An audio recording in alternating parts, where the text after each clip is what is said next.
কোন কাজ করলে আপনার রিজিকে বরকত হবে, কোন কাজ করলে আপনার হায়াতে বরকত হবে, কোন কাজ করলে আপনার মনের আশা আল্লাহ সব পূরণ করে দিবে।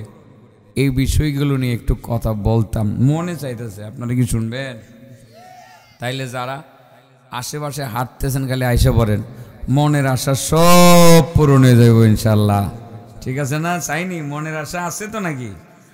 তোমার মনে বড় আশা, যদি তুমি বড় একজন মুফতি হইতে পারতা, তাই না, হাফেজ হইতে পারতা। অনেকেরই মনের আশা আছে, এরও মনের কিছু আশা আছে, আছে না রে? এর তো মনের আশাটা হইল, বয়স কত হয়েছে? 18, কত 14। তাহলে এর মনেরও আশা আছে যে বয়সটা কবে 20 হইব। এরপরে যে কি আশা এটা তো বুঝে নেবে। ঠিক আছে না? প্রত্যেকেরই মনের আশা আছে, আছে না নাই? মনের আশা পূরণ করার মালিককে, রিজিকে বরকত দেওয়ার মালিককে, হায়াতে বরকত দেওয়ার মালিককে। রিজিকের মালিকও আল্লাহ, হায়াতের মধ্যে বরকত দেওয়ার মালিকও আল্লাহ, মনের আশা পূরণ করে দেওয়ার মালিকও আল্লাহ। কি চমৎকার! 2-3টা হাদিস বলবো, সাবজেক্টটা চিন্তা করতেছি কি কমো কইতে কইতে এটা একটু মনে করছি আর কি। অর্থাৎ মনে চাইতেছে এটা কোয়া শুরু করছি। লিখিত বক্তব্য তো রেডি করছি না, লিখিত বক্তব্য রেডি নেই, এই জন্য মনে মনে যেটা ভাবছি এটাই বললে দিব ইনশাআল্লাহ। তাহলে রিজিকের মালিক আল্লাহ, রিজিকে বরকত দিবেন আল্লাহ। হায়াতের মালিক আল্লাহ, হায়াতে বরকত দিবেন কে? আল্লাহ। এরপরে মনের মালিক কে? আল্লাহ। মনের আশা পূরণ করে দিবেন কে? আল্লাহ। চলেন 3টা বিষয়ের উপরে শুরু করে দেই। রিজিকের মালিক কেডায়? ওয়ামা মিন দাব্বাতিন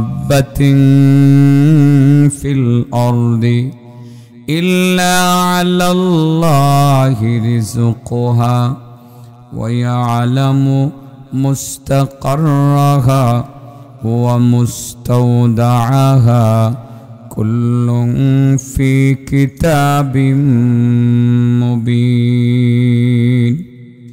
আল্লাহ বলেন, দুনিয়াতে এমন কোনো প্রাণী নাই যেই প্রাণীর রিজিকের দায়িত্ব আমি আল্লাহ নেই নাই। তার মানে দুনিয়াতে যত প্রাণী আছে সমস্ত প্রাণীর রিজিকের দায়িত্ব আমি আল্লাহর কাছে। মানুষকেও আমি খাওয়াই, গরু ছাগলকেও আমি খাওয়াই, সাপ বিচ্ছুগুলোকে আমি খাওয়াই, সাগরের নিচে অবস্থানরত প্রাণীকুলকেও আমি আল্লাহ খাওয়াই। রিজিকের মালিক আমি আল্লাহ। আমি সবার খাবারের ব্যবস্থা করি। রিজিক তো আমরা খাই, রিজিক আমরা পাই, তবে রিজিকে বরকত সবাই পাই না। রিজিকে সবাই বরকত পাই না। আজকে কোন কাজ করলে রিজিকে বরকত পাওয়া যাবে, কোন কাজ করলে হায়াতে বরকত পাওয়া যাবে, কোন কাজ করলে মনের আশা পূরণ হবে, এই 3টা কাজের কথা আমি আপনাদেরকে বলবো। 1 নাম্বার খেয়াল করেন, আল্লাহর রাসূল সাল্লাল্লাহু আলাইহি ওয়াসাল্লাম বলেন, তোমাদের কেউ যদি রিজিকে বরকত চাও, তোমাদের কেউ যদি চায় আইয়াবসুতা লাহু রিজকাহু, তার জন্য রিজিকের মধ্যে বরকত দিয়ে দেওয়া হোক, তার রিজিককে প্রশস্ত করে দেওয়া হোক। কেউ যদি সেটা চায়, সেজন্য একটা আমল করে। এই একটা আমল করলে আল্লাহ তার রিজিকে বরকত দিবে। এটা আবার কেমন আমল? এই আমলটারে বাবা সহজ আমল, ইচ্ছা করলে করা যাবে, ইচ্ছা করলেই করা যাবে, ইচ্ছা করলেই সম্ভব। কেউ যদি ইচ্ছা না করে হবে না। সেটা হলো আল্লাহর রাসূল বলেন, কেউ যদি রিজিকে বরকত চায় ফালিয়াসিল রাহিমা, সে যেন তার আত্মীয়দের সাথে সম্পর্ক রক্ষা করে চলে। ভাইয়ের সাথে সম্পর্ক ভালো রাখে, বোনের সাথে সম্পর্ক ভালো রাখে, খালার সাথে সম্পর্ক ভালো রাখে, মামার সাথে সম্পর্ক ভালো রাখে। বিশেষ করে রক্ত রক্তের সম্পর্কীয় আত্মীয় স্বজন যারা আছে তাদের সাথে যোগাযোগ ভালো রাখে, ভালো মহব্বত রাখে, তাহলে আল্লাহ রাব্বুল আলামিন তার রিজিকের মধ্যে বরকত দিয়ে দিবে। কি আপনারা কবেন এটা কোনো ওয়াজ হইল? এটা আবার কেমন কি আত্মীয়ের সাথে সম্পর্ক রাখবো আল্লাহ রিজিক দিয়ে দিব, এটা কোনো ওয়াজ হইল? ওয়াজের মধ্যে সুবহানাল্লাহ কইব, লা ইলাহা ইল্লাল্লাহ কইব, আল্লাহু আকবার বলবো, আরো জিকির আজকারের কথা কইব। কি শুরু করলো আয়সা আত্মীয়দের সাথে সম্পর্ক রক্ষা করার? আমি যে আত্মীয়র সাথে সম্পর্ক রক্ষা করি না এটা হুজুরে জানলো কেমনে? আমি যে বোনের হক মাইরা দিলাম, বোনে আইছিল বাবার হক নেওয়ার জন্য, বাবার মানে থেকে পাওনার সম্পদ নেওয়ার জন্য, আমি যে ভাই হিসাবে বোনের সাথে সম্পর্ক আমি ছিন্ন করলাম, তার প্রাপ্য হকটা দিলাম না, এই হুজুর এটা জানলো কেমনে? ও আইসা আমরা গ্রামের মধ্যে এই ওয়াজ শুরু করলো, এটার নাম কোনো ওয়াজ হইছে? ওয়াজ তো আমি এরকম ওয়াজই শুরু করবো এখন। মোটামুটি যারারে যেটা বলা দরকার সেটাই তো বলবো। এই গ্রামে কি এরকম মানুষ নাই যে বোনের হক মাইরা খাইছে? এই গ্রামে কি এমন মানুষ নাই যে আপন ভাইয়ের সাথে সম্পর্ক ছিন্ন করছে? এই গ্রামের মধ্যে কি এমন মানুষ নাই যে আপন চাচার সাথে সম্পর্ক নষ্ট করছে? এই গ্রামে কি এমন মানুষ নাই যে আপন মামার সাথে সম্পর্ক নষ্ট করছে? জানেননি আল্লাহর রাসূল কি বলছে? কি বলছেন? লা ইয়াদখুলুল জান্নাতা কাতি', যারা আত্মীয়তার সম্পর্ক ছিন্ন করবে সে বেহেশতে যেতে পারবেই না। এগুলো ওয়াজ, এগুলোর নাম কি? এগুলোই ওয়াজ। সমাজে চলি ঠিকই, নামাজও পড়ি, আপন চাচার লগে কথা কই না, ছায়া দেখলে ছায়াটাও দেখতাম চাই না, চলে যায়, সালাম তো দেই না, চেহারাটাও দেখতাম পারি না।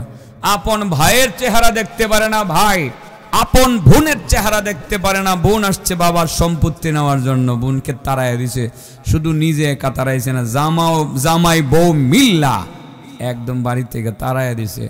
বোন তো এতদিন সম্পদ চাইছে না, শুধু বাবার বাড়িতে বেড়াইতে আসছে।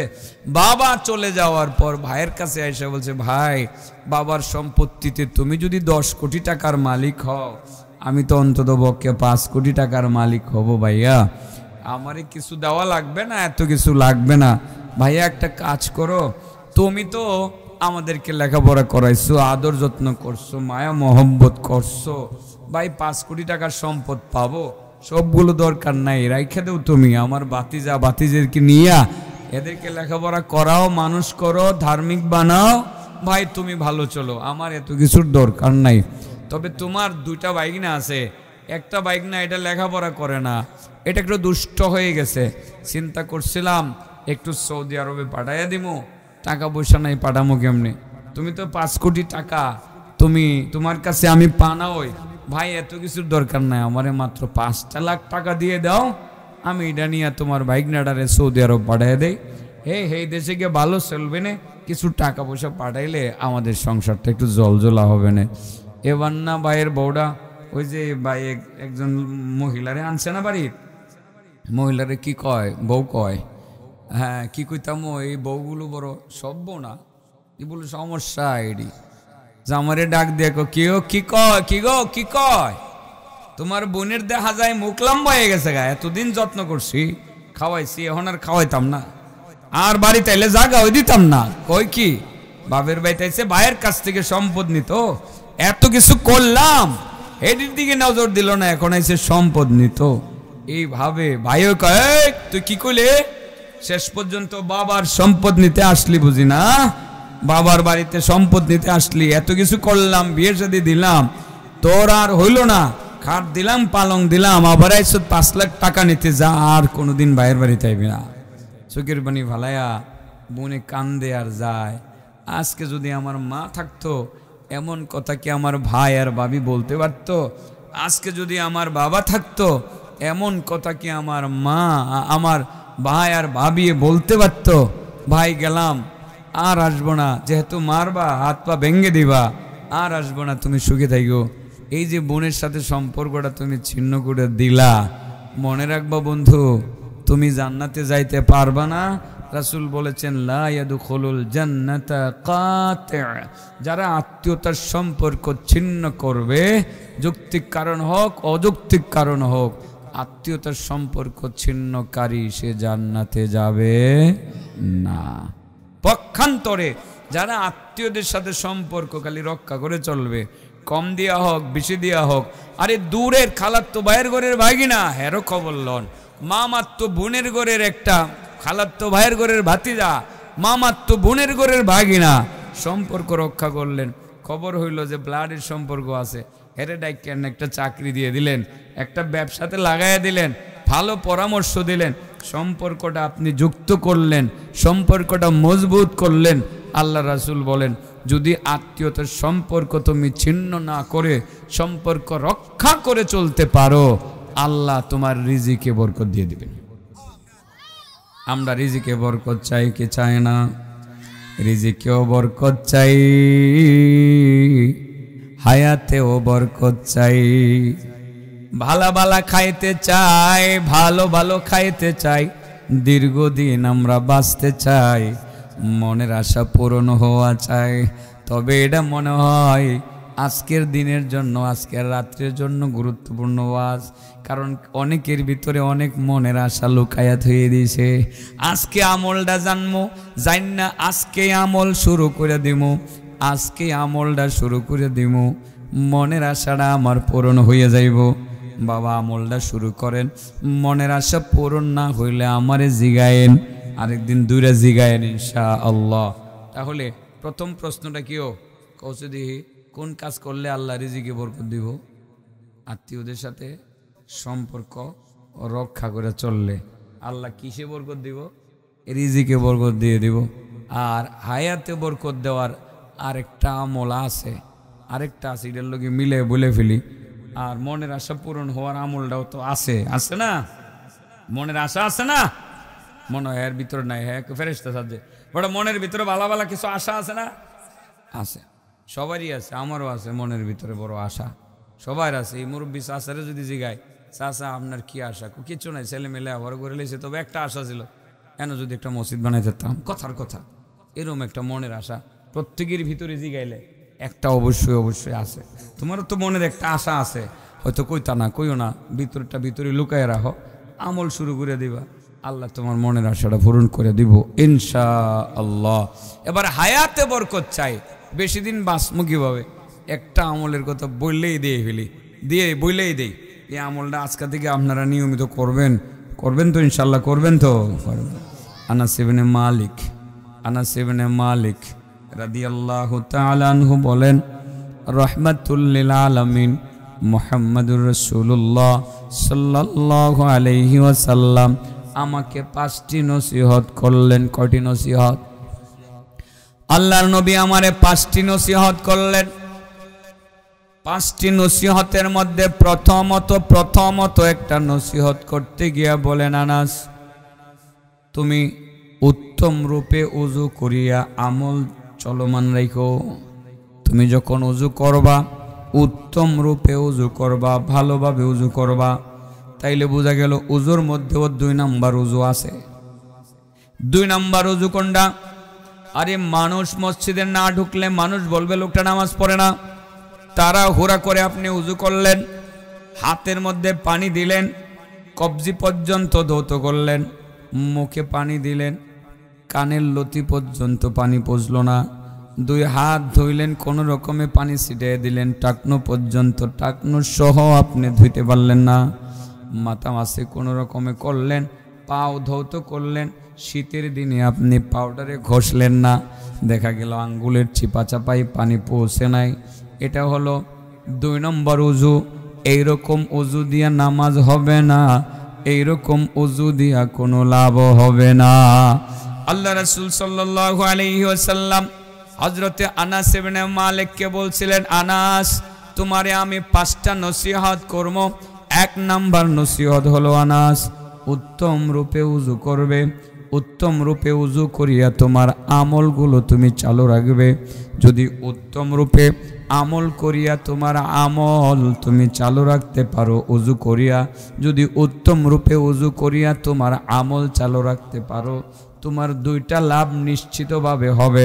প্রথম লাভটা হইল আল্লাহ রাব্বুল আলামিন ওযুর পানির লগে লগে তোমার জিন্দেগীর সমস্ত সগীরা গুনাহ ধুইয়া মুছা পরিষ্কার করে দিবেন। আর 2 নম্বর লাভ হলো ওয়া আনাস ইবনে মালিক, ওযু যদি যত্ন সহকারে তুমি ওযু করতে পারো, ভালো করে যদি তুমি ওযু করতে পারো, আল্লাহ তোমার হায়াতের মধ্যে বরকত দিয়ে দিবে। এই জন্য চাচা বুদ্ধিটা আমি দেই, সবসময় উজুর হালতে থাকবেন। বাজারে যাইবেন মাছ কিনতেন, উজু কইরেই যান, অসুবিধা আছে কোনো? মুরব্বী মানুষ দরবারে যাবে, দরবারে সালিশ হবে, সালিশ বেশ কিছু মানুষ সালিশে হাজির হবে, সেখানে যাওয়া লাগবে। গ্রামের ফরদান্না হিসাবে, গ্রামের মাতব্বর হিসাবে সেই মজলিসের মধ্যে, বৈঠকের মধ্যে যাইতে হবে। ঘর থেকে উজু করে যান। ও বাবা, শুধু ঘর থেকে উজু করে যাবেন, এতটুকুর মধ্যে আপনি ক্ষান্ত থাকবেন কেন? আইবার সময় যদি কোনো কারণে উজুটা ভেঙে যায়, উজু করে বাড়ির উদ্দেশ্যে রওনা দিবেন। শুধু এতটুকু কেন, ঘুমাইবার আগেও আপনি উজু করে ঘুমাইবেন।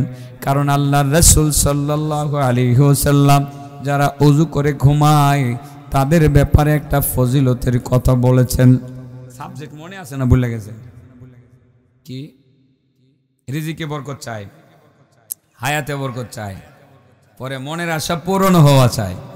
এটা গেছি না হনো, আচ্ছা একটু দেরি হোক না, তো তারা ওরা গেলে আস্তে আস্তে যাই।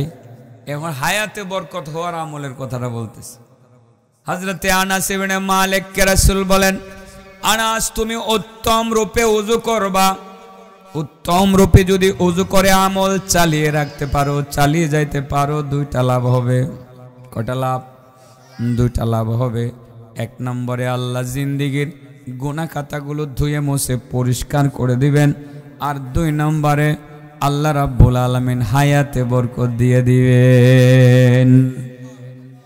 শুধুমাত্র বাজারে যাওয়ার সময় ওযু না, না না, ফেরার পথেও সম্ভব হলে ওযু, দরবার সালিশে গেলেও সম্ভব হলে ওযু, ঘুমাইবার আগেও সম্ভব হলে ওযু।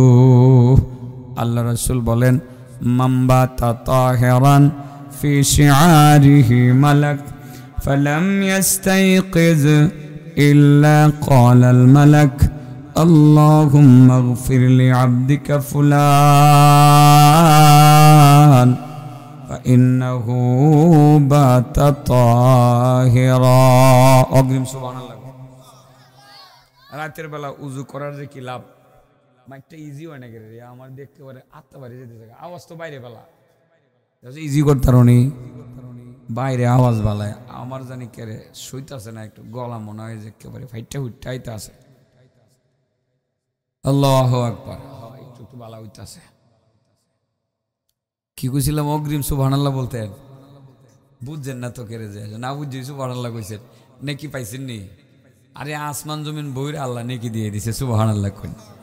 আসমান জমিন রে গুল কইরা একটি গাট্টি বানাইলে যে গাট্টিটা যত বড় হইব, একবার সুবহানাল্লাহ বললে এত বড় গাট্টি বইরা আল্লাহ নেকি দিয়ে দিব। এরপরে সুবহানাল্লাহ মুখ দিয়ে বাইরিতেছে না দি, সুবহানাল্লাহি ওয়া বিহামদি, আল্লাহু আকবার। আসমান জমিন বইরা আল্লাহ নেকি দিয়ে দিব। সুবহানাল্লাহ ওয়ালহামদুলিল্লাহ ওয়ালা ইলাহা ইল্লাল্লাহ সুবহানাল্লাহ ওয়ালহামদুলিল্লাহ তামলাআনি মা বাইনাস সামাওয়াতি ওয়াল আরদ।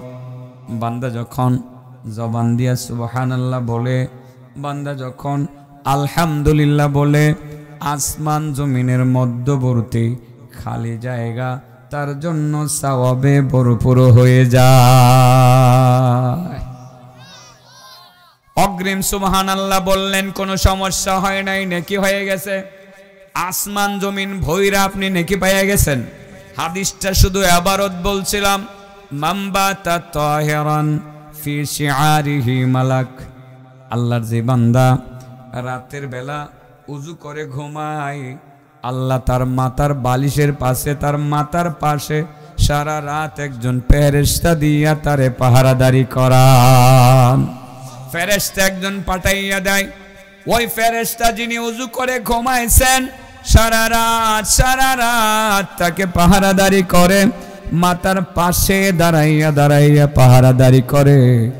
অতঃপর যখন তার ঘুম ভেঙে যায় এখনো পর্যন্ত উঠে দাঁড়ায় না, চোখ কুচলাইতে থাকে, এখনো পর্যন্ত উঠে দাঁড়ায় না। সেই ফেরেশতা আল্লাহর দরবারে রাতের শেষ ভাগে ফজরের নামাজের সময় আল্লাহকে ডাক দিয়ে বলেন, ওগো আল্লাহ, তোমার এই বান্দা উযু করে ঘুমাইছিল, আমি সারা রাত তাকে পাহারাদারি করলাম, সারা রাত তার পাশে দাঁড়াইয়া তার পাহারাদারি করলাম। ওগো আল্লাহ, তার সাথে তার পাশে দাঁড়াইয়া থাকতে তার সাথে আমার বড় মহব্বত হয়ে গেছে, ভালোবাসা হয়ে গেছে। ওগো আল্লাহ, তোমারে বান্দা মাত্র উঠছে, ঘুম থেকে মাত্র জাগছে, ওগো আল্লাহ তোমার বান্দা এখনো উঠে দাঁড়ায় নাই, আমি যেহেতু তারে পাহারা দিলাম তার সাথে আমার খাতির মোহব্বত হয়ে গেছে, তোমার বান্দা উঠে দাঁড়ানোর আগে তুমি তার জিন্দেগির গুনাহগুলো মাফ কইরা দাও। ফজরের নামাজের আগে আল্লাহ ওই বান্দার জিন্দেগির গুনাহগুলো মাফ করে দিয়ে থাকেন, সুবহানাল্লাহ বলেন। কপাল ভালো হয় আপনার, উজু করে ঘুমাইলে লাভ হইব না?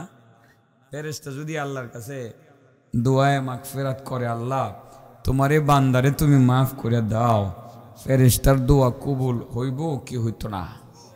ফেরেশতাদের দোয়া কবুল হয়, ডাইরেক্ট না ইনডাইরেক্ট? ফেরেশতাদের মুখে কোনো দুর্গন্ধ নাই, মানুষের মুখে এমন কিছু দুর্গন্ধ আছে যে দুর্গন্ধের কারণে আল্লাহ দোয়া কবুল করে না। মানুষের দোয়া কবুল হইতেও পারে, নাও হইতে পারে, কিন্তু ফেরেশতাদের দোয়া ডাইরেক্ট কবুল হইয়া যায়। তাকাদুস সামাওয়াতু ইয়াতাফাত্তারনা মিন ফাওকিহিন্না ওয়াল মালাইকাতু يسبحون والملائكة يسبحون بحمد ربهم ويستغفرون لمن في الأرض ألا إن الله ألا إن الله هو الغفور الرحيم।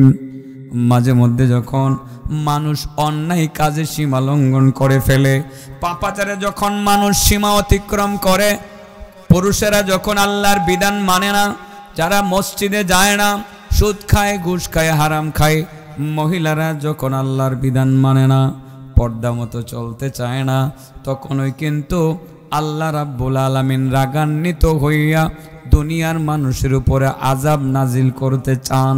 তখন ফেরেশতারা মানুষের পক্ষ হইয়া আল্লাহর দরবারে সুবহানাল্লাহ সুবহানাল্লাহ বলতে বলতে অগ্রসর হয়।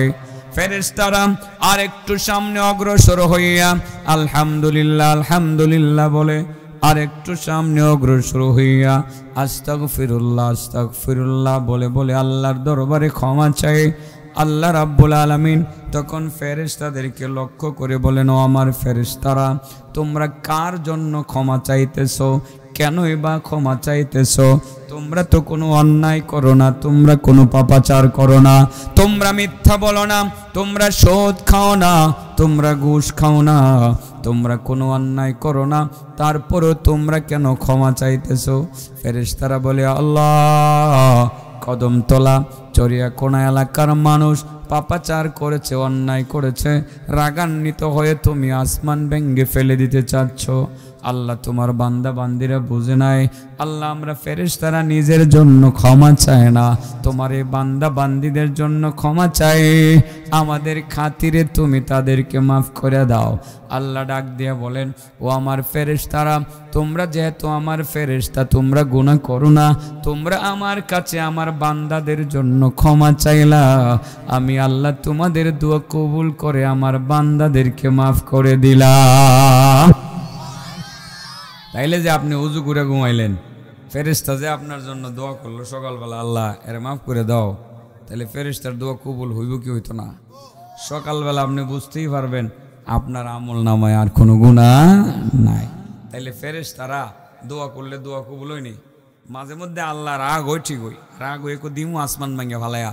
এই যে মহিলাটি বেফরদাতা, হ্যাঁ আগামীকাল কি আবার কি 14 তারিখ নেই তো বেফরদা কি মনে হইব আপনাদের করতে দিইব?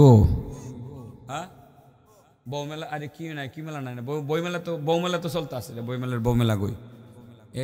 এইটা যে ডাইরেক্ট হইলো বিশ্ব বেহা দিবস হইতেছে একটা, যে ফুল দিত না, ফুল সিলেকশন আল্লাহ রসুল সাল্লাল্লাহু আলাইহি সাল্লাম দেখছিলেন। শুধু একটা দৃশ্য বললা আমি আপনাদের মনের আশাটা পূরণ হইবার আমলটা কইতাম না, এটা না করলে তো আপনারা ছাড়তেন না। আসল ওয়াজ তো এটাও, ঠিক আছে না?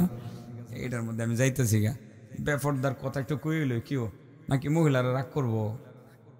হ্যাঁ রাগ করতো না, রাগ করতো না কেন? হেরাও তো জাহান্নাম থেকে নিজেদেরকে বাঁচায়া জান্নাতে যাইতে চায়, জান্নাতে যাওয়ার আশা কি হেরারা আছে না? নাকি আছে না? আছে। রাসূল সাল্লাল্লাহু আলাইহি সাল্লাম, এটা রজব মাস না, রজব মাসে মেরাজে গেছিলেন। অনেক লম্বা চওড়া একটা হাদিসে একটা অংশ বলতেছি। মেরাজ থেকে আয়সা রাসূল সাল্লাল্লাহু আলাইহি সাল্লাম একদিন বাড়িতে, তো এটাও মদিনাতে, অনেক পরের কথা। তো আপনার হজরতে ফাতেমা তো আমার নবীর মেয়ে না? কেমন মেয়ে, অনেক আদরের মেয়ে না? ফাতেমার ঘরে নবীর দুজন নাতি আছিল, নাম কি কইতারেন? হাসান হোসাইন।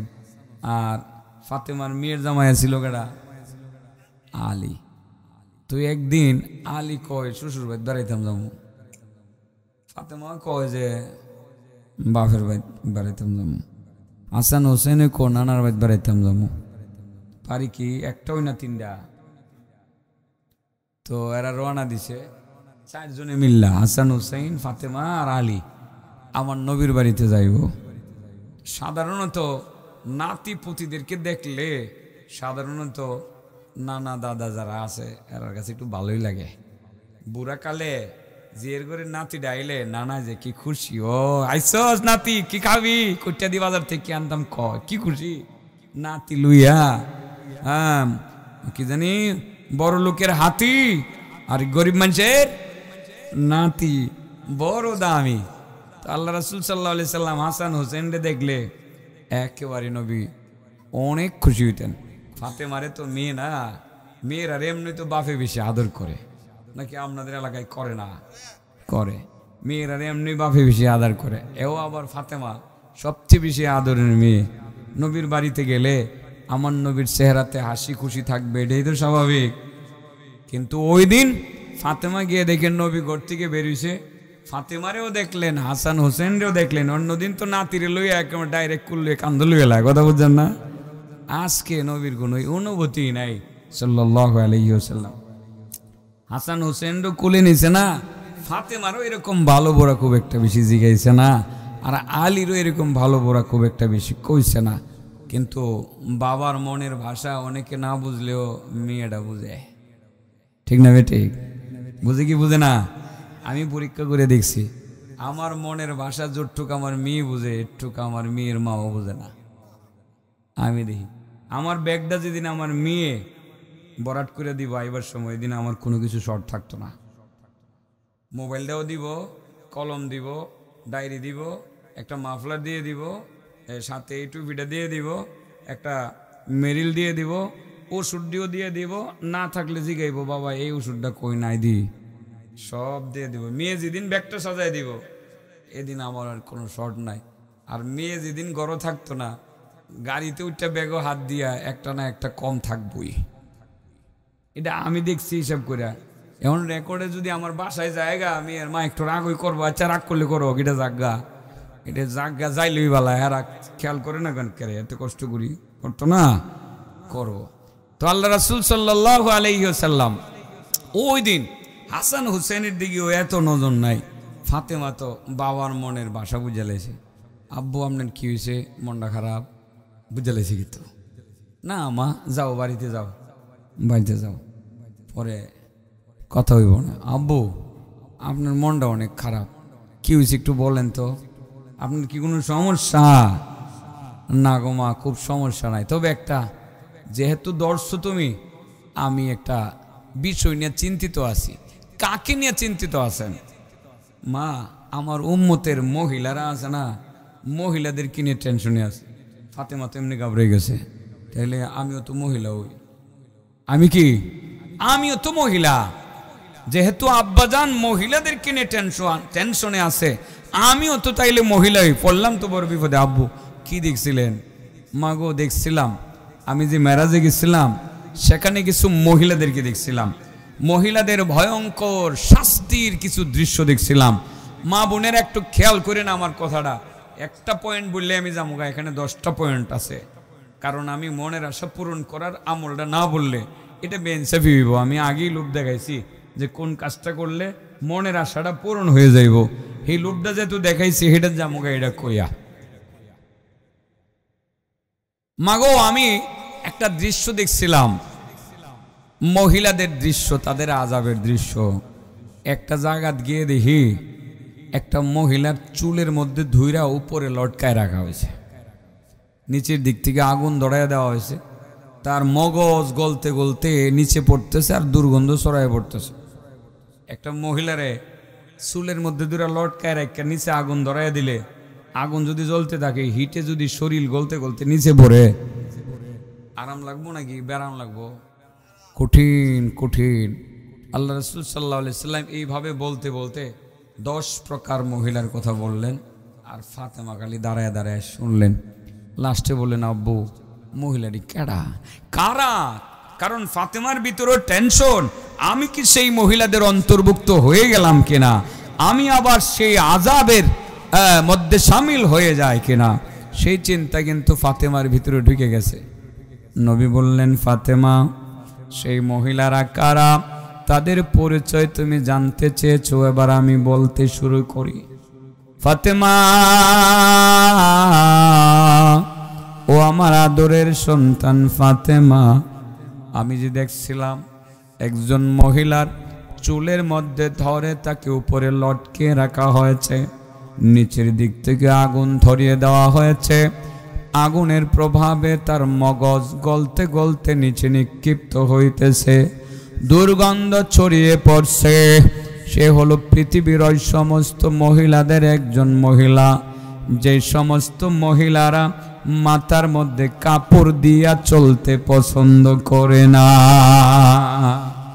উদাম মাথায় বাহিরে চলতে পছন্দ করে, নিজের খালি মাথাটা পুরুষদেরকে দেখায়, বাজারে যায় উদাম মাথা নিয়ে যায়, কলেজে যায় উদাম মাথা নিয়ে যায়, রাস্তাঘাটে বের হয় মাথার মধ্যে কাপড় দেয় না, ভ্যালেন্টাইন ডে তারা পালন করে, মাথায় কাপড় দেয় না, বিয়ের অনুষ্ঠানে যায় মাথায় কাপড় দেয় না, জন্মবার্ষিকীতে যায় মাথায় কাপড় দেয় না।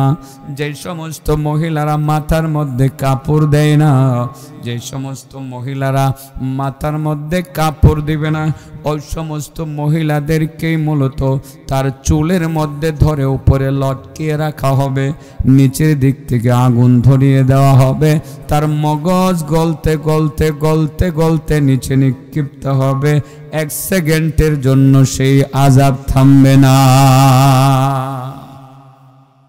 মা বোনেরা, এবার আপনারা নিজেরাই সিদ্ধান্ত নিয়ে দেখেন, দেখি মাথার মধ্যে কাপড় দেওয়ার দরকার আছে না নাই। কি সমস্যা একেবারে মাথায় কাপড় দিলে? মাথায় কাপড় দিয়ে রাস্তাঘাটে চললে মানুষ ইজ্জত করে বেশি। গাড়ির মধ্যে উঠলে একজন মহিলার মাথায় কাপড় থাকলে অন্য মানুষের সিট ছেড়ে দেয় যে ভদ্র মহিলা, ঠিক আছে না? আর এরকম বেপর্দা বেয়াদব মহিলা মাথায় কাপড় দেয় না, উল্টা পাল্টা পোশাক নিয়ে চললে কেউ ইজ্জত করে বসতে দেয় না, ঠিক না বেটি? একটা পর্দানশীল নারী দেখলে ছেলেরাও দাঁড়ায়, আন্টি একটু বসেন প্লিজ, আপনি একটু বসেন। আরে দুনিয়াতে তো সম্মান পাওয়া যায় মাথার মধ্যে কাপড় দিলে, সভ্য ভদ্র ঘরের সন্তান বলে মা মানুষ তার পরিচয়টা পায়। এই লোকটা একটা ভদ্র লোকের সন্তান, এরকম বলে, বলে কি বলে না? বলে কি বলে না? বলে। এই জন্য সবাইকে বলবো বাবা, আর আপনাদেরকে বলি, আপনার যে মেয়েটারে এত লাইক করেন, আপনি পছন্দ করেন, আপনার মেয়েটা কটিয়াদি কলেজে লেখাপড়া করে, আপনি শুনছেন যে আপনার মেয়েটা কলেজ থেকে আসার পথে একটা বখাটের ছেলে তার চুলের মধ্যে দূরে একটা টান দিছে, টান দিয়ে রাস্তার মধ্যে ফালাইয়া দিছে, মেয়েটার শরীরে ময়লা টুলা ভরে গেছে। আপনি একটু সহ্য করতে পারলেন না। যখন শুনবেন হ্যাঁ আমার মেয়ের মাথার চুলো দূরে টান দিছে বখাটের ছেলে, না আমি কিশোরগঞ্জে গিয়ে মামলা ঢোকাইয়া দিব। তারে শায়েস্তা করতে যদি আমার 10-20 লাখ টাকা খরচ হয়, আমি হেরে জেলের ভাত খাওয়াই ছাড়মু। মেয়ের মাথায় একটা মাত্র চুলের টান দিল একটা বখাটে ছেলে, আপনার এটা সহ্য হইল না আঙ্কেল, আপনার মেয়েটার চুলের মধ্যে ধইরা যে লটকায় রাখা হবে, তাও 1000 বৎসর লটকায় রাখা হবে, নিচের দিক থেকে আগুন ধরে দেওয়া হবে, মগজ গলতে গলতে নিচে নিক্ষিপ্ত হবে, আপনি মেয়েটার ওই শাস্তিটা সহ্য করবেন কিভাবে? ওটা সহ্য করতে পারবেন? তাহলে আজকে তো আপনার সিদ্ধান্ত নেওয়ার সময় হয়েছে। মা তুমি কলেজে পড়ো, মাদ্রাসায় পড়লে আর এই ওয়াজ করানো লাগতো না, এরা বুরকা ফুরিয়ে যাইব, ঠিক না বে ঠিক? আর মা তুমি তো কলেজে পড়ো, মাথার মধ্যে কাপড় দেও না, তোমারে যে চুলের মধ্যে দুরা লটকায় রাখবো আল্লাহ, এটা তো মা আমি সহ্য করতে পারতাম না। আমি না বাবা, মেয়ের শাস্তি কি বাবা সহ্য করতে পারে? মাগো আজ থেকে তোমার প্রতি আমার নির্দেশ, আমি আগামীকালে কটিয়াদি বাজার থেকে 2টা কালো বুরকা তোমার এনে দেবো। মা কলেজও যাইবা, বুরকাটা পইরা বা স্কার্ফ পইরা মাথার চুল ঢাক্কা সুন্দরভাবে মুখ ঢাক্কা তুমি কলেজে যাইবা, এই কথাটা তুমি মানবা। আগামীকালই বলবেন বাবার এই ধরনের উপদেশ মেয়ে না মান্য পারবে না। ও বন্ধু, তোমার বউরে হোন্ডার পিছনে লইয়া তুমি যেভাবে গুরগুর গুরগুর করতেছো বুক ফিরো দাম কইরা, অনেক ভালোবাসো। বিয়ে করার আগেও বউডারে বলছিলা আমি তোমার অনেক ভালোবাসি, অনেক ভালোবাসি। এত ভালোবাসার বউডারে চুলের মধ্যে দূরে কেউ টান দিলে তুমি সহ্য করতে পারবা না, তাইলে তুমি ওই চুলের মধ্যে যে লটকায় রাখবে যখন, তুমি সেটা সহ্য করবা কিভাবে? যেই বউরে তুমি অনেক ভালোবাসো, হ্যাঁ রে ভালোবাসার বউ। আমি গতবার দেখছি আপনাদের এদিকে মেলা হয়নি, মেলা একটা ওই কুড়ি খায় মেলা, হায় রে দেখি রাতের বেলা হোন্ডার পিছনে লইয়া যাইতেছে, একটা হাড়ের মতো সাজায় মাজায় লইয়া যাইতেছে মেলার মধ্যে, এই যে উদাম টুদাম করে লইয়া যাইতেছে। চিন্তা করি এটা কি আসলে জামাই না অন্য কিছু? জামাই কি বউ এইভাবে সাজায় আরেক বাড়ারে দেখাইবার লাগে লইয়া যেতে পারে? এ জামাইয়ের উপযুক্তই না, এর এই বউ বেশি দিন থাকতো না সংসার, এটা আরেক বেড়া লগে যাবো। যেই বেড়া তার বউরে বেফরদা চালায়, আরেক বেড়ারে দেখায়, বন্ধু বান্ধবরে দেখায়, তো বন্ধু বান্ধবের সল্লাত ফিরে তো হেরে ছেড়ে যাবো গা, এমন বহুত গেছে গা, এমন নজির আছে, আছে না নাই? আছে। তোমার বউরে এত ভালোবাসো, বউরে যদি কাছে রাখতে চাও, বউকে যদি ভালোবাসতে চাও, সেই বউকে যদি সেই কঠিন শাস্তি থেকে তুমি বাঁচাতে চাও, আজকে তোমার স্ত্রীকে বলবা ওগো কমলা তোমারে ভালোবাসি ঠিকই, তোমার শাস্তি আমি মাইনা নিতে পারতাম না, এই নেও ভালোবাসার উপহার, ভ্যালেন্টাইন ডেতে তোমারে ফুল দিলাম না, ওইলা তোমার একটা বোরকা দিয়ে দিলাম, বাইরে যাইবা বোরকা পরে যাইবা, বাবার বাড়িতে যাইবা বোরকা পরে যাইবা, কি আর আবার ভ্যালেন্টাইন ডে? এটা তো আমরা মানি না, কথার কথাই কইলাম আর কি। এটা কি মানেন? এটা কি ইসলামে কইছে 14 তারিখ ফেব্রুয়ারি মাসের ভালোবাসা দিবস পালন করবো লেগা? মুসলমান স্ত্রীকে ভালোবাসবে সব সময়। আল্লাহ বলে দিছে ওয়াজা আলা বাইনাকুম মাওয়াদ্দাতা বাইনাকুমা মাওয়াদ্দা বাইনাকুম মাওয়াদ্দাতা ওয়া রাহমা, ঠিক আছে না? যাই হোক কোরআনের আয়াত আমার একটু ভুল হয়ে যেতে পারে, আমি তার হাফিজ সাহেব না। যে আল্লাহ বলেন যে তোমাদের মধ্যে আমি ভালোবাসা, প্রেম, ভালোবাসা, রহমত ডাইলা দিয়ে দিছি, এই ভালোবাসা আমাদের সব সময় থাকবো, ঠিক আছে না? আমরা এই ভালোবাসাটা শুধু 14 তারিখ কেন, আমরা যতদিন বাচ্চা থাকবো স্বামী স্ত্রীর মধ্যে এই ভালোবাসাটা সব সময় অটুট রাখার চেষ্টা করবো। এটা আল্লাহ ডাইলা দিয়ে দিছে, ভালোবাসাটা কেটা দিছে? আল্লাহ দিয়ে দিছে ইনশাআল্লাহ। কথা অনেক লম্বা হয়ে গেছে, আল্লাহ আমার মাফ করে দেখ। আপনারও মনে ঠকাই লাইছি, কইছিলাম কমো একটা কয়ে লাইছি আরেকটা। চাচা ঠিক আছে না? আমরা রিজিকে বরকত চাই, আর কিসে বরকত চাই? হায়াতে বরকত চাই। রিজিকে বরকত পাইতে হইলে কি করণ লাগবো? আত্মীয়দের সাথে সম্পর্ক রক্ষা করে চলন লাগবো, ঠিক আছে না? আর হায়াতে বরকত পাইতে হইলেও আত্মীয়তার সম্পর্ক রক্ষা করতে হইব, পাশাপাশি উজুর হালতে থাকতে হইব। কিসের হালতে? আর রাতের বেলা উজুর হালতে ঘুমাইলে বলে সারা রাত ফেরেশতা একজন কি দেয়? পাহারা দেয়। আর ফেরেশতা পাহারা দিয়ে আল্লাহর কাছে দোয়া করে, ফেরেশতাদের দোয়া কবুল হয় কি হয় না? ডাইরেক্ট না ইনডাইরেক্ট? ডাইরেক্ট। তাইলে মোটামুটি 2টা সলিউশন পাইলাইছি। রিজিকে বরকত হইব আত্মীয়দের সাথে সম্পর্ক রক্ষা করলে, হায়াতে বরকত হইব আত্মীয়দের সাথে সম্পর্ক রক্ষা করলে আর ভালোভাবে উজু করলে। এবার মনের আশা পূরণ হইব কেমনে? কইতাম এটা করলে তো আজই শেষ, হ্যাঁ, একটা গল্প কই, গল্প কইয়া পরে কোরআনের আয়াতটা দিয়ে মিলিয়ে দিই। একটা গল্প কই, মানে ওয়াজের গল্প, এটার ভিতরের গল্পই আর কি। গল্পটা কইলাই, ছোট্ট করে কইলাই। আজান তো মনে হয় 7:15 না, আর 10-12 মিনিট আছে, কই তার ইনশাল্লাহ অসুবিধা নেই। আর আমারও তাড়াহুড়ো নেই। এশার নামাজের পরে যে বয়ানটা ছিল এটা ক্যান্সেল, মানে এটা যদি মাগরিবের আগে করতাম হেরা গুলি হইলো এসার পরে বয়ানটা করেন, যেহেতু ক্যান্সেল হয়েছে। এখন আমি হিসেবে কইছি না, চালাকি করছি, ভাবছি আগেই যাই বাইরে যাই গাছ না, ভালোই লইলে আমি তো বুঝছি হই, কিন্তু আমার একটু আশা হয়েছে না, আগেই ফ্রি হয়ে গেলাম গা। তো আলহামদুলিল্লাহ আপনারও আশা করছেন, অসুবিধা নাই। মনের আশাটা পূরণ হয়তো কেমন এটা কয়েলাই। একজন ইমাম, 4 ইমাম, আপনারা জানেননি আমাদের মাযহাব কয়টা? হানাফি, মালিকি, শাফি, হাম্বলি। লাস্টে হাম্বলি মাযহাব বলি না, হাম্বলি মাযহাবের ইমামের নাম আহমদ ইবনে হাম্বল। নাম কি? আহমদ ইবনে হাম্বল। ওই যুগের সবচেয়ে বড় আলেম ছিলেন আহমদ ইবনে হাম্বল। তো উনি কোনো এক কারণে একদিন নিজের গ্রাম থেকে একটু দূরে গেছে। আগের দিনের মানুষ কিন্তু দূরে গেলে রাতারাতি আইতারছে না, কারণ গাড়ি ঘোড়া ছিল না, সময় নৌকা দিয়ে চলন লাগছে, রাস্তাঘাটে ডাকাতের বই ছিল। তো অনেক সময় আগের বাস চাষাদেরকে দেখছি কোথাও গেলে থেকে গেছে, আর আমরা আত্মীয় স্বজনও রাতারাতি কোথাও আসলে পরে থাইকে পরের দিন সকালে গেছে নাকি। এ হনেন রাত 12টার সময় অসুবিধা নাই, গাড়ি আছে, প্রাইভেট কার আছে, সব আছে, যাওয়াঙ্গা যায়। আমরা রাত্রে 2টা-3টা পর্যন্ত চলি, তখন তো মানুষ এই স্বপ্ন দেখছে না। সেই আহমদ ইবনে হাম্বল উনি পাশের কোনো এক এলাকাতে গেছে, রাত হয়ে গেছে, থাকবো কই। আমরা যেটা করি আর কি, আমাদেরও মাঝে মধ্যে রাস্তায় থাইকে যাওয়ান গা লাগে অনেক দূরে গেলে। তো আমরা মৌলবীরা কি খুঁজি, দেখি পাশে একটা মাদ্রাসা আসেনি বা মসজিদের কোনো পরিচিত হুজুরের লগে যোগাযোগ যদি থাকে, আমরা মাদ্রাসা মসজিদই খুঁজি। মৌলবীর দূর তো মসজিদ পর্যন্তই, এটা অসুবিধা নাই, কথাটা ঠিকই আছে, আমি এটা মানি। মৌলবীর দূর করতো মসজিদ পর্যন্তই। তো আহমদ ইবনে হাম্বলে গিয়া যখন রাইত হইছে এক জায়গায়, তখন চিন্তা করছে কই থাকবো, দেখি কোনো মসজিদ নি ভাই, মৌলবীর দৌড় করতো। পরে এশার নামাজটা ফইরা আহমদ ইবনে হাম্বল রহমতুল্লাহ আলাই এই মসজিদের মধ্যে চিন্তা করলো বারান্দার মধ্যে শুয়ে থাকি, ফজরের আগ পর্যন্ত সময়টা বের করলে ফজরটা ফুইরা পরে জামখানে বাইরিয়া, বুঝছেন না? খেয়াল করেন, এই মিয়া গুরুত্বপূর্ণ কথা, কোরআনের আয়াতের এটার লগে মিলাই দিব আর কি। পরে মসজিদে যখন শুইছে, সব মসজিদের কিন্তু মুয়াজ্জিন বেশি সুবিধার তাহে না, কোনোটা ভালো তাহে, কোনোটা উগ্র তাহে। মুয়াজ্জিন সব দেখে বুড়ে বেড়া এটা মসজিদের বারান্দা শুয়ে রয়েছে, আপনাকে বাড়ি কই করতে মসজিদে শুয়েছেন, ওরে কি করবো আসলে, উনি তো আর পরিচয়ও দিছে না, আহমদ ইবনে হাম্বল যুগের ইমাম, বুঝেন না। উনি চিন্তা করলেন মুয়াজ্জিন তো এটা বলতেই পারে, কারণ যেহেতু তার মসজিদ দায়িত্ব, আমি তো সুরও হইতাম পারি, এটা মনে করে উনিও বাইরে হয়ে গেছে গা। মুয়াজ্জিন আর পরিচয় টরিচয় দিছে না, বাইরিয়া। পরে চিন্তা করছে মসজিদের সামনে ছোটোখাটো মোটামুটি মাঠ থাকে না, অনেক জায়গায় ঈদগাহ থাকে, একটু মাঠ থাকে, বাউন্ডারির ভিতরে দুব্বা আছে, দুব্বার মধ্যে চাদরটা বিছাইয়া হেনুই এর টাকা দেয় দিই, যেহেতু বাউন্ডারি মোটামুটি আছে। উনি গিয়ে আবার বাইরে গিয়া চাদর মুড়ি দিয়া, পুরা মানুষ তো ওইয়ে রয়েছে। মুয়াজ্জিন সব মসজিদ তালা তুলা দিয়ে বাইরে গিয়ে দেখে এবারে গিয়া বাইরে শুয়ে রয়েছে। মুয়াজ্জিন সাহেবের সহ্য হইল না, গাওরা মুয়াজ্জিন আছেন আর কি, সব মুয়াজ্জিন কিন্তু গাওরা না, মাইন্ড করেন না, মুয়াজ্জিন সাহেব কেউ থাকলে রাগ করেন না, কেডা এই মুয়াজ্জিন না, এটা রাগ করতো না, এটা ভালো, রাগ করতো না।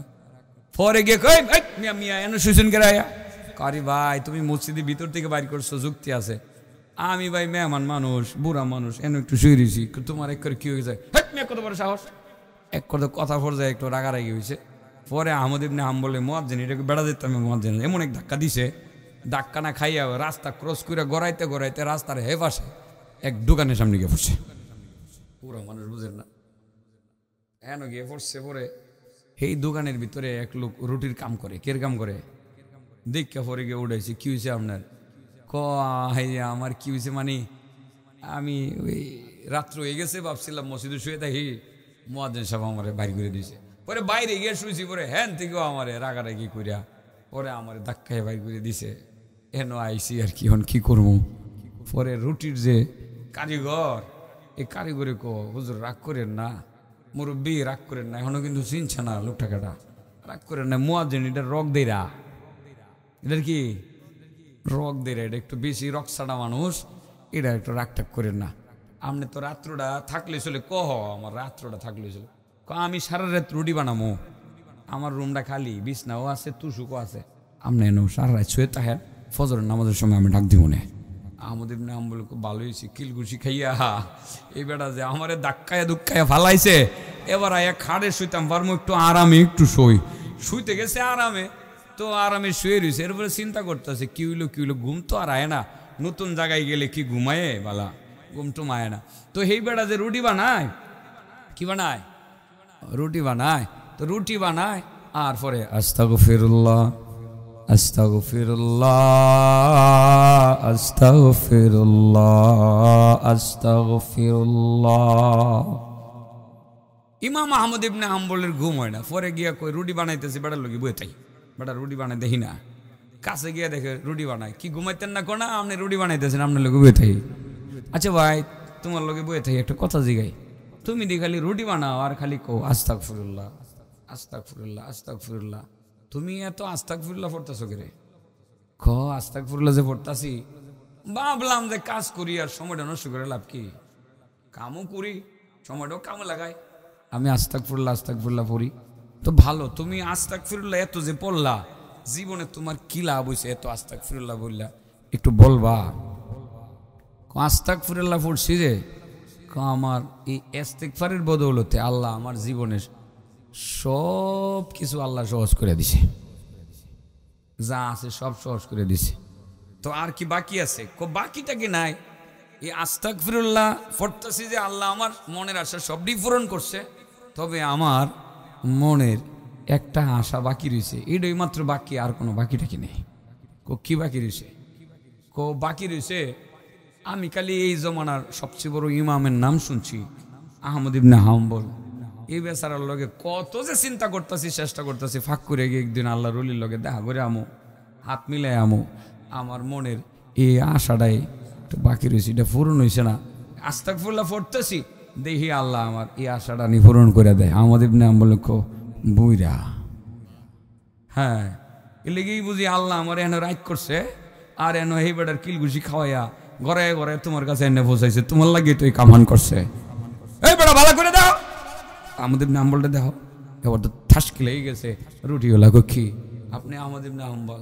কাহা আমি আহমদ ইবনে হাম্বল। তোমার এই মনের আশা পূরণ করাইবার লাগিয়া আল্লাহ আমার এইভাবে হেন আনতো, আর মুয়াজ্জিনের কিলঘুষি খাওয়াইয়া তোমার এনে হাজির করতো। তার মানে আমি যে জিনিসটা এই ঘটনা থেকে বুঝাইতে চাইতেছি বাবা, যে মানুষ আমরা মনে অনেক আশা করি, এই মনের আশাটা পূরণ হয় না, আমরা মনে করি না না না। কোরআনে আছে, হাদিসে আছে, সব হাদিস আমি বলবো না, বলার ইচ্ছা আজকে রাখি না। ইস্তেগফারের আমলটা যদি কেউ নিয়মিত আমল করতে পারেন, আপনার মনের আশা আল্লাহ কোনো না কোনো দিক থেকে পূরণ করে দিবেন, আপনি কল্পনাও করতে পারবেন না। তাইলে এবার বলেন দেখি, মনের আশা পূরণ করার আমলটার নাম কি? রিজিকে বরকত পাওয়ার আমলটার নাম কি? এটা কি আমল না? আত্মীয়র সাথে সম্পর্ক রক্ষা করা। হায়াতে বরকত পাওয়ার আমলের নাম কি? আত্মীয়র সাথে সম্পর্ক রক্ষা করার পাশাপাশি সব সময় উজুর হালতে থাকা। এবার আমার চাচা মনে পরে আইছে, যেটা রাতের বেলা উজু করে ঘুমাইলে সারা রাত কেডা পাহারাদারি করে? হ্যাঁ আপনি কি শুনছেন? পরে আইছেন না? শুনে লেছেন এটা? ফেরেশতা পাহারাদারি করে, সকালবেলা ফেরেশতা দোয়া করে, দোয়া মাগফিরাত করে। ফেরেশতার দোয়া কবুল হয় কি হয় না? ডাইরেক্ট না ইনডাইরেক্ট? আলহামদুলিল্লাহ ভাইরাল আইছেন। এবার সহজে বলে ফেলি, আমরা রিজিকে বরকত চাই। রিজিকে বরকত পাইতে হলে আত্মীয়দের সাথে সম্পর্ক রক্ষা করে চলতে হবে। হায়াতে বরকত চাই, হায়াতে বরকত পাইতে হলে আত্মীয়দের সাথে সম্পর্ক যেমন রক্ষা করতে হবে, তদ্রূপ উজুর হালতেও থাকতে হবে। আমাদের মনের আশা পূরণ হোক সেটাও আমরা চাই, সেই জন্য আমাদের আস্তাগফিরুল্লাহর আমলটা করতে হবে। দৈনিক কমপক্ষে 100 বার ইস্তেগফারের আমলটা করবেন। পুরা লম্বা করে না পড়তে পারলেও একটু বলেন আস্তাগফিরুল্লাহ আস্তাগফিরুল্লাহ আযীম আস্তাগফিরুল্লাহ আযীম। কমপক্ষে 100 বার আস্তাগফিরুল্লাহর আমলটা করতে থাকবো। ইনশাআল্লাহ আপনি করেন, মনের আশা পূরণ হয় কি হয় না এটা আপনি আমারে জিগায়েন। ছেলে মেয়ে হয় না, নিয়মিত আমলটা করেন, আল্লাহ ছেলে মেয়ে দিয়ে দিব। ব্যবসা বাণিজ্যের সুবিধা হইতেছে না, আমলটা করবেন, আল্লাহ মনের আশাটা পূরণ করে দিব ইনশাআল্লাহ। এই কথাগুলো কি আমরা সবাই আজকে বাড়িতে নিয়ে যেতে পারবো? আমি কি ওয়াজ পড়ছি না অন্য কিছু কইছি?